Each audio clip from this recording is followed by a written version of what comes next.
Hello everyone and welcome back to my channel. Today we are going to be doing my very first 24-hour readathon. So today and tomorrow actually, because I'm not going to read like for 24 hours straight, but right here I have a basket of books, 24 hours of reading cozy mysteries, but not just any cozy mysteries. We're going to be reading in particular summer themed cozy mysteries as a kind of farewell or adieu or ciao to summer, a goodbye to summer, if you will. But let me just show you what I have lined up for the next 24 hours. Starting off strong with A Cold Dose of Murder by Emily George, centered around an ice cream festival. And then we have Steamed Open, a Maine clam bake mystery. Deadly Summer Nights by Vicki Delaney. This one is set in 1953 in the summer, of course. Savvy Summers and the Sweet Potato Crimes. This one's set in Chicago in, I think, like a cafe or a pie shop. And A Midsummer Night's Fudge by Nancy Coco. This one looks so cute. One Feta in the Grave by Tina Kashian. Buried in a Good Book. This one is also in the summer. Fun. And this one is actually, I think this is the one that I got on audiobook as well, because I will have to do some like tasks some point tomorrow. So I'll plan on reading this one on audiobook while I get that stuff done. Ta-da! And I've got my bookmarks at the ready. We are ready. We are ready to read several books. I'll probably pick up and start some and then another one. There's this little thread. And then I also have, don't worry, it's not a margarita. It's just a sparkling water. So I'm going to pour that in there. And we are going to start, I think, with the ice cream one. Most of these are under, it's 298 pages. Most of these are under 300 pages. So I'm going to start with this one though, and I'll let you know how it is going. We are eventually going to be making some baked treats, and they're going to be summer themed. Well, at least one of them is going to be summer themed. The other one is just kind of a sweet treat. So we'll be doing that while we listen to the audiobook tomorrow probably. But let's get into this.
I am 3 hours and 191 pages in. I think I know who did it. I've had my suspicions since like pretty early on, but I'm gonna take a little break and make some food, and then I'm gonna finish this one up, and I'll see you then. Also, it's been a fun time. It's cute.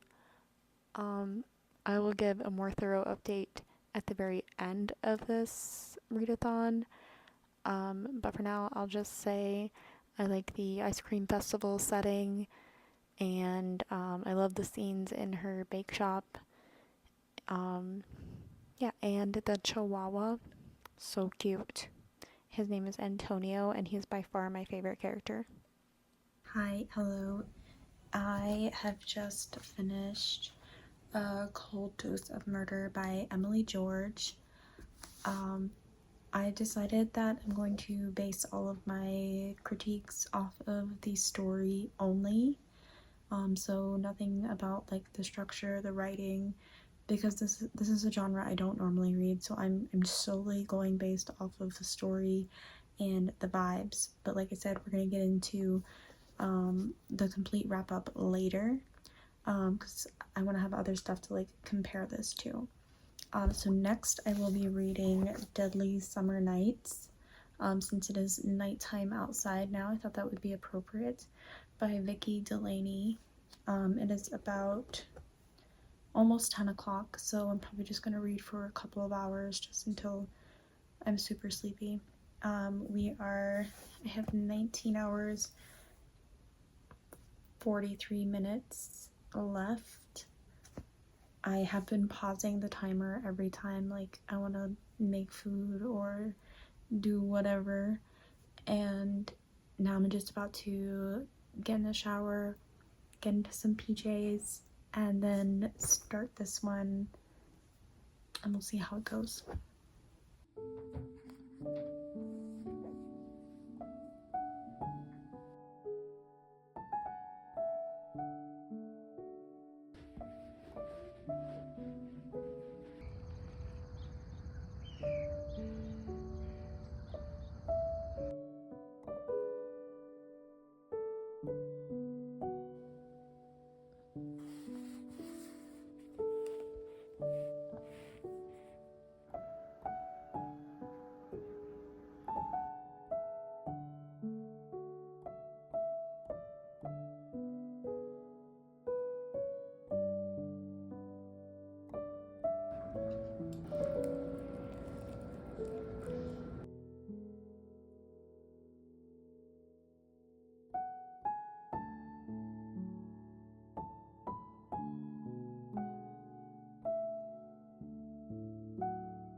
I want to give you all a quick update on how the 24-hour readathon is going. I'm on my fourth book, Savvy Summers and the Sweet Potato Crimes. I'm about 3 chapters into this one, and my timer is at 4 hours, almost 5 hours, 4 hours, 50 minutes. And I'm also listening to an audiobook called, I want to say, Mango Mamba and something else. It is a Caribbean kitchen mystery. So yeah, going well so far. A lot of cozy mysteries, a lot of good stuff. I'll let you know at the end, like my ranking in order of like favorite to least favorite. But it's been a lot of fun, and I think a cozy mystery is something that I'll probably keep reading, especially this one series that I'll tell you more about later. But right now, I am going to clean up while I listen to this audiobook, and I'm also going to make myself a coffee, and I will give you an update at the end of the almost 5 hours.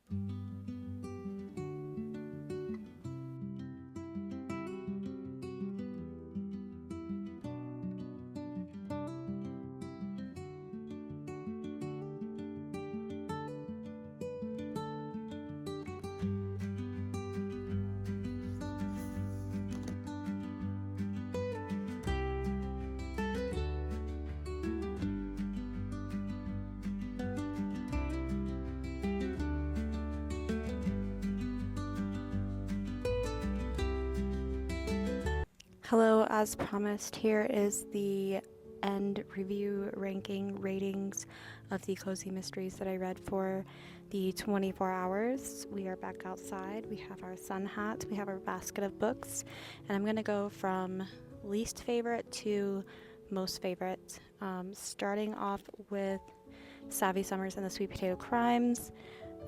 First of all, Savvy Summers is the name. I thought it actually had to do with like summer, so that's my fault. But this is definitely not set in summer. It's in like October, I believe, which I mean, sweet potato pie is kind of like a fall thing. So, but other than that, I didn't like the story. Sorry, I didn't like the character, but this one was not for me. So in this one, Savvy Summer owns a cafe slash catering company, and a man comes in.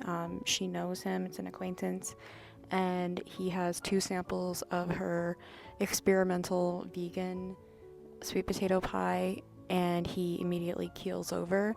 But there's definitely some other stuff going on with him, and so her and her coworker and also friend kind of like sleuth around and try to figure out like what actually killed this guy. And I just not my favorite, and couldn't really get into. I needed more description of like the setting, like where we were in time and space, and I just didn't get that. Then A Cold Dose of Murder. This just felt like if someone was told, everything felt like a cliche. So it was a very cliche, cozy mystery. And take everything I say about this genre with a grain of salt, because I don't know much about cozy mysteries, so I'm definitely not an expert, though I'm not really an expert on anything at all, but definitely not on cozy mysteries. In this one, the protagonist owns a CBD infused bakery, and she gets involved in the yearly ice cream festival, and a murder happens at the festival, and it's someone that she knew, and she starts also sleuthing around. But to me, she had no business sleuthing around in this particular case, and none of the stuff that she did made sense for her character, as far as like if she put herself in these very perilous and dangerous situations that like she had absolutely no business being in. And to me, it kind of ruined the story for me, and the protagonist just bothered me kind of throughout the whole narrative. I did like the ice cream parts though. The ice cream festival was a cool setting. And then we're getting a little more positive here towards the end. Buried in a Good Book. I loved this one. This was a very unique plot, very unique setting. And that's one thing about these two that I really, really liked, is I felt really grounded in the setting. Um, and they had like a unique narrative, where the other two felt a little more cliche, and I didn't feel like I knew where I was at any point within the character's world. But this one is really good. Highly recommend. So in this one, the protagonist is a writer, and she writes cozy mysteries. So it's like a meta cozy mystery situation, and her daughter are going to stay in this cabin that she inherited from her grandfather, I believe. And the plot just gets like very twisty and very cool. And you have the sheriff talking to her, who she actually based the sheriff in her novels off of this particular sheriff. And so there's like just a lot of funny banter between them, and really enjoyed this main character and the mother-daughter relationship, and just the layers explored throughout the book besides the mystery, I thought added a lot to it. Maybe I would pick up another one in this series, but the next one I would definitely read more from this author. Deadly Summer Nights by Vicki Delaney. This one was so good. Maybe it was because it was set in the 1950s. Maybe because I don't know. I liked that the character ran a resort, and I like anything with like resorts or like camping type of vibes. This one was also in like an outdoor rural setting, which I liked. So in Deadly Summer Nights, the protagonist, again, it's a mother-daughter duo, and they inherit a resort, and it's kind of their last chance of success. And the mother is like a washed up celebrity, but it's basically her responsibility to charm the guests and pretty much do nothing throughout the day and just kind of show up at night in her magnificent gowns and appease the crowds, while the daughter has to run like the day to day of the resort. And so you kind of get to see like what happens behind the scenes of running like a popular holiday place in Catskills, because that's where this takes place. And then of course, like you can see on the covers, the daughter discovers a body in the water, and that's when she starts trying to discover what went on. And it makes sense because it's her resort and it's one of the guests that was murdered, so it makes sense that she's trying to figure out like what happened.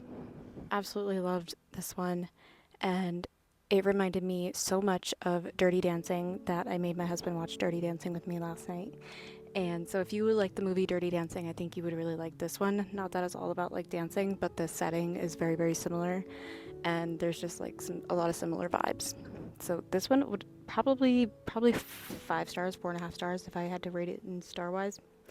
And then I also listened to half of Mango, Mambo, and Murder, the Caribbean Kitchen mystery. That one was maybe, I don't know, like mid to me. I didn't finish it.